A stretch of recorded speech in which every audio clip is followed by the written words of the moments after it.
Tidak ada satupun manusia yang mengaku beriman yang tidak mengakui kecintaannya pada sosok Muhammad Rasulullah sallallahu alaihi wasallam. Tetapi yang selalu menjadi masalah adalah apakah perasaan cinta itu sudah cukup setakat rasa dalam hati atau sekadar pengakuan dan klaim belaka. Tentu saja tidak. Cinta tidak pernah cukup untuk sekedar diklaim, untuk sekedar diucap dan diulang-ulangi. Cinta harus selalu dibuktikan dalam wujud amalan-amalan kita sehari-hari. Karena itu Allah Subhanahu wa taala berfirman, "Qul in kuntum tuhibbunallah fattabi'uni yuhibbukumullah wa yaghfir lakum dunubakum wallahu ghafurur rahim." Katakanlah wahai Muhammad, jika kalian mencintai Allah, maka ittiba'lah kepadaku, ikutilah aku. Niscaya Allah Subhanahu wa taala mencintai kalian dan mengampuni dosa-dosa kalian. Dan Allah itu Maha Pengampun lagi Maha Penyayang. Surat Ali Imran ayat 31. Di dalam ayat ini Allah Ta'ala menegaskan bahwa mencintai Allah harus dibuktikan dengan mengikuti jalan dan jejak Rasul yang diutusnya, yaitu Muhammad sallallahu alaihi wasallam. Satu hal yang menunjukkan bahwa cinta pada Allah takkan mungkin pernah dapat dipisahkan dari cinta pada Rasulullah sallallahu alaihi wasallam. Ayat ini juga menunjukkan bahwa al-mahabbah wal ittiba', cinta dan mengikuti Rasulullah sallallahu alaihi wasallam dengan setepat-tepatnya dan tidak mengada-ada adalah merupakan dua sisi, seperti dua sisi mata uang yang tidak bisa dipisahkan. Tiada cinta tanpa diikuti oleh ittiba', sebagaimana tiada ittiba' jika tidak dilandasi oleh mahabbah atau cinta. Sebagaimana juga cinta kepada Allah tak mungkin dipisahkan dari cinta pada para rasulnya. Kita takkan pernah mungkin memilih satu dari keduanya. Allah Subhanahu wa taala berfirman seperti yang disebutkan di dalam surat At-Taubah ayat 24, yang terjemahannya adalah, katakanlah wahai Muhammad, jika bapak-bapak kalian, anak-anak kalian, saudara-saudara kalian, pasangan-pasangan kalian, kerabat-kerabat kalian, serta harta kalian yang kalian usahakan, perdagangan yang kalian khawatirkan kerugiannya, tempat tinggal yang kalian sukai, semuanya ini lebih kalian cintai daripada Allah dan Rasulnya, serta lebih anda cintai daripada berjihad di jalannya, maka nantikanlah hingga Allah mendatangkan hukumannya. Fatarabbasu hatta ya'tiyallahu bi amrih. Tunggulah sampai Allah mendatangkan hukumannya. Dan Allah takkan memberi petunjuk kepada kaum yang fasik. Melalui ayat ini Allah Azza wa Jalla mengajarkan sebuah prinsip penting dalam memanage cinta dan menentukan skala prioritasnya, agar kemudian cinta yang kita miliki dapat melahirkan kebahagiaan sejati. Karena cinta yang membahagiakan sesungguhnya adalah cinta yang diberikan dan ditunaikan sesuai dengan proporsinya masing-masing. Maka silakan mencintai kedua orang tua kita, ayah dan ibu kita, tetapi jangan sampai kadar cinta itu mengalahkan cinta kita kepada Allah dan Rasulnya. Silakan mencintai anak-anak kita, tetapi jangan sampai cinta itu larut hingga mengalahkan cinta kita kepada Allah dan Rasul-Nya.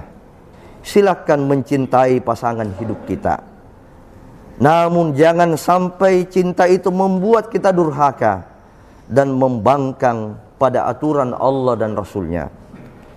Silakan mencintai kerabat keluarga kita, tetapi saat cinta itu bertentangan dengan konsekuensi cinta pada Allah dan Rasul-Nya, kita sudah tahu cinta mana yang harus diprioritaskan.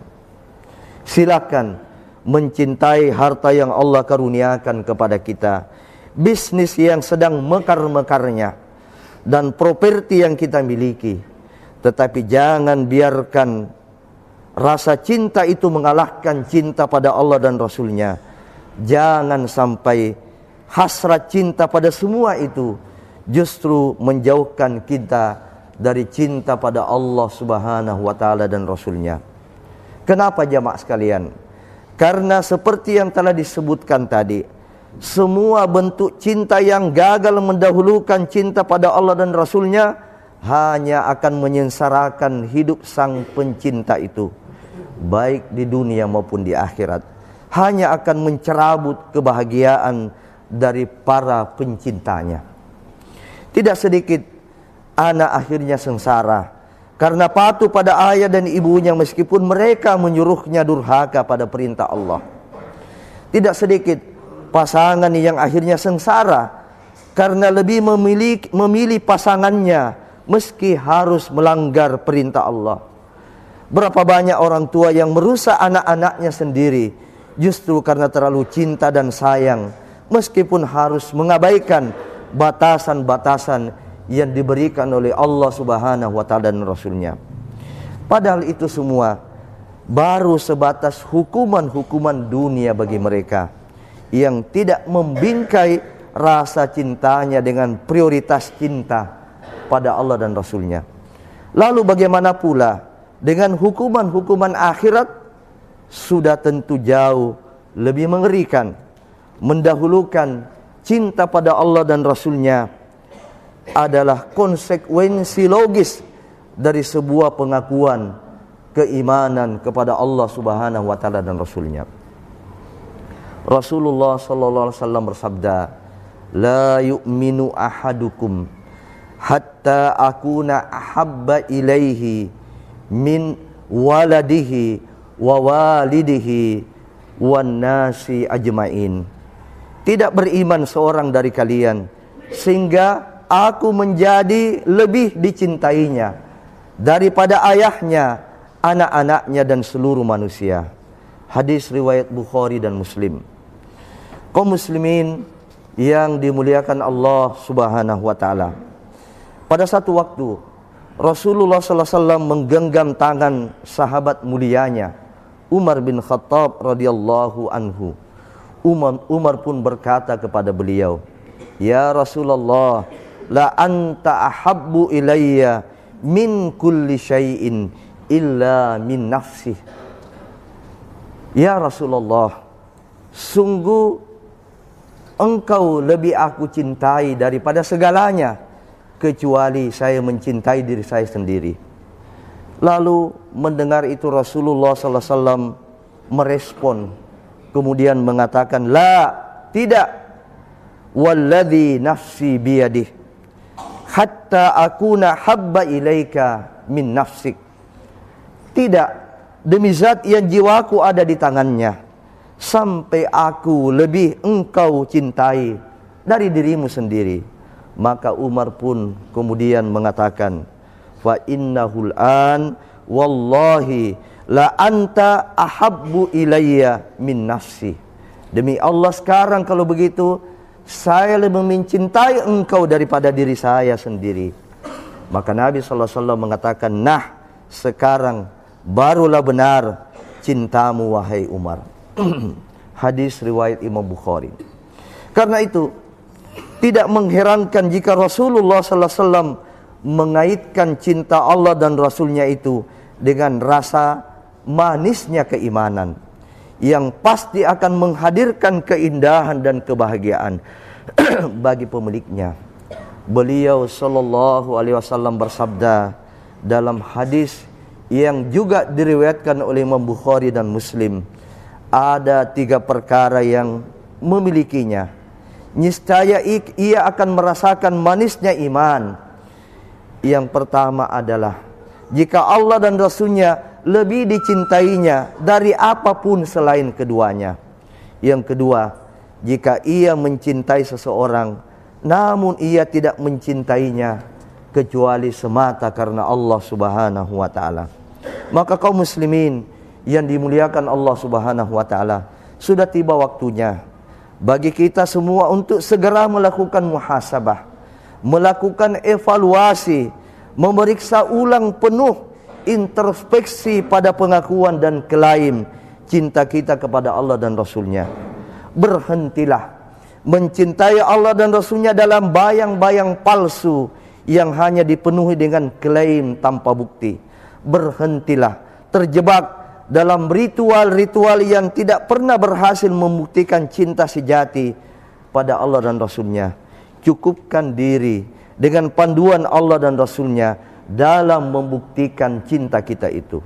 Karena kebahagiaan sejati dunia dan akhirat hanya bisa dikecup indah dan manisnya saat kita betul-betul tunduk patuh pada panduan Allah Subhanahu wa taala dan Rasulnya. Barakallahu li wa lakum fil Qur'anil azim wa nafa'ni wa iyyakum bima fihi minal ayati wa dzikril hakim wa taqabbala minni wa minkum tilawatah innahu huwal ghafurur rahim.